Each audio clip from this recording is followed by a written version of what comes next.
It's the 2019 NFL Draft. Buffalo's on the clock at 9.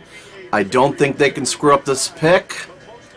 But as always, we will see what happens. The Oakland Raiders select Clelin, Ferrell.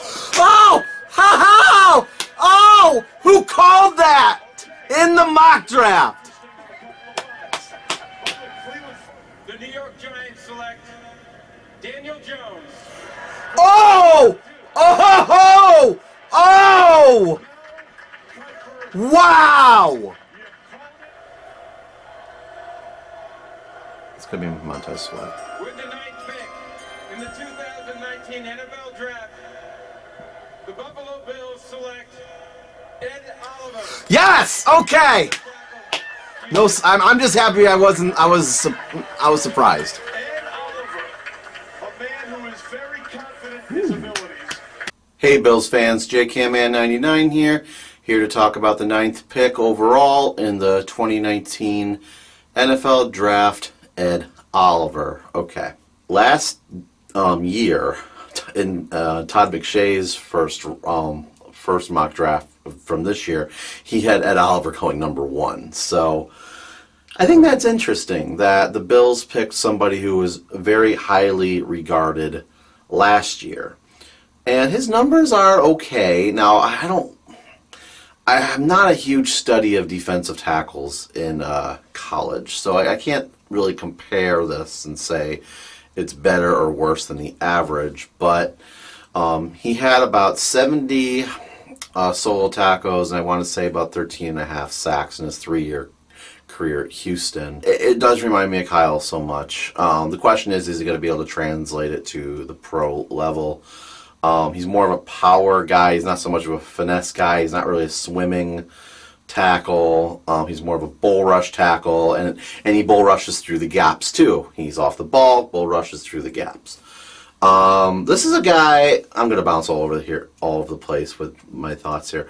This was a guy that people were thinking was going to go possibly 3rd or 4th overall, and he slid down to 9. And the reason for that, I believe, is that there just wasn't a lot of need at the top of the draft for D tackle, and Quinnen Williams went to the Jets primarily because of BPA. Wasn't so much need, and that's why I had Quinnen Williams falling to the Bills, because I was like, I'm banking on most of these teams passing up on D tackle, and I was pretty much right except for the Jets.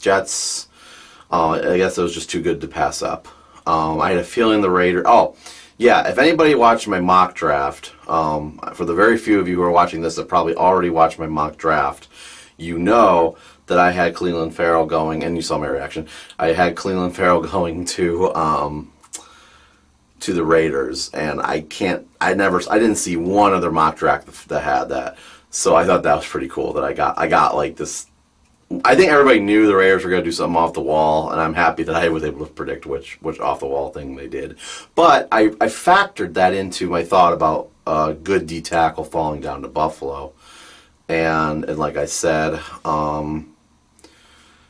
since it wasn't Quinnen Williams, then Ed Oliver was the next logical choice, and T.J. Hawkinson went to the Lions right before the Bills, so I think that made the decision a lot easier. And I got to say, a lot of the tackles that I thought were going to be going in the top 10 or even the top 15, like, they're still available, believe it or not. I'll get to that in a few minutes. So, overall, I mean, I love the pick. I mean, I have nothing against this pick. I'm just not as excited about it because I think it's just because of the position it is. It's D tackle. I'm not going to get that excited about a D tackle.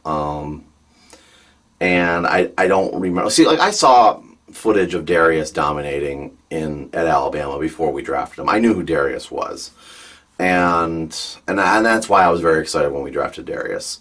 Ed Oliver, I really didn't know much about, and I'm gonna remember this wrong. Something happened in town, or he posted something on Twitter. I don't know, where there was some sort of prediction he was coming to Buffalo. They were talking about it on the radio yesterday. And it seemed like a pretty done deal that Ed Oliver was going to come here. And I was honestly like, you know what, I bet he's going to get picked somewhere else first.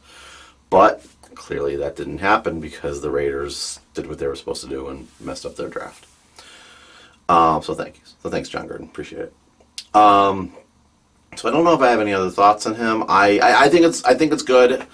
And as I said at the beginning of all this, I was not going to complain about, I don't think, anything today. And I'm not complaining about this by any means. I'm just not overly excited. But I think what is exciting is this kid's potential. Because they're comparing him to Aaron Donald. I mean, like, that's incredible. Who could have been MVP last year.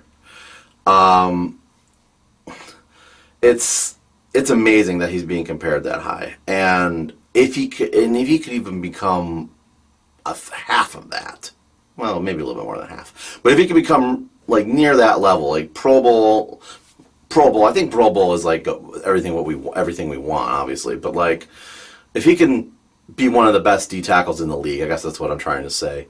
Then I mean, this is all worth it, and I'm very excited about this. I mean, I heard some analysts saying earlier, like, no one can even block him. Okay, well, that's what I want to hear, you know. And so I am excited. I'm just tempered because, guys, it's not the season yet. We haven't won any games, and that's just where I'm thinking. Like, I'm excited about the pick, but let's just see what happens. So as you can tell, I'm all over the place with this, but I've got to emphasize, and as much as I can, I do feel very positive about this, even if I'm not showing it emotionally. Okay. All right, so let's quickly talk about the second round. Last year, we did not have a second round, so I didn't have the chance to predict the second round. This year, what's nice about the beginning of the second round is there are a bunch of need positions that fall that I think the Bills will be able to get, specifically offensive line or wide receiver. And the particular two players I am thinking about are Jawaan, Taylor, and DK Metcalf. Now, I don't understand why either one of these players fell. And actually, if you guys see this before tomorrow night, let me know what's wrong with these two. Because I had, in my mock, if you saw it, I had Jawaan Taylor going 7th to the Jaguars, and I had Metcalf going 15th to the Redskins. So they're both in the second round. So now, DK Metcalf has been compared to a TO, but like pre-49ers TO, like raw talent, like something you really have to mold, almost like Josh Allen. And again, Jawaan Taylor, I had him as my best tackle in the draft, so I'm not really sure what's going on here. Now, I think the one thing that could be going on is that he was predominantly a right tackle. And honestly, who cares if that's the case? Bring him in, put him in at right, see what happens. So which position do I want? Do I want the receiver, or do I want offensive tackle? I mean, I'll take any position, like I told you already before, but minus quarterback. That's a tough one. It really is to pick the two. I would say I would rather than pick Taylor because I had Taylor ranked higher on my board. And Metcalf, like I said, he's raw talent. So he's not going to come in and be your Sammy Watkins, Lee Evans #1. He's not. He's going to come in and be another body out there, especially since he's in the second round now. He could have as bad of a season as Zay Jones, quite honestly. So I don't really think that this is a guy that DK Metcalf's a guy you can bring in and it'll change everything. So, with that being said, I'm going to predict and hope that the Bills pick up Jawaan Taylor tomorrow if he's fortunate enough to fall. And we'll see if I'm right on that. All right, guys, that's all I got. Thank you so much for watching this video. Please like and subscribe to my channel. And leave any comments that you feel are necessary to describe your thoughts on Ed Oliver. And again, thank you very much, and take care.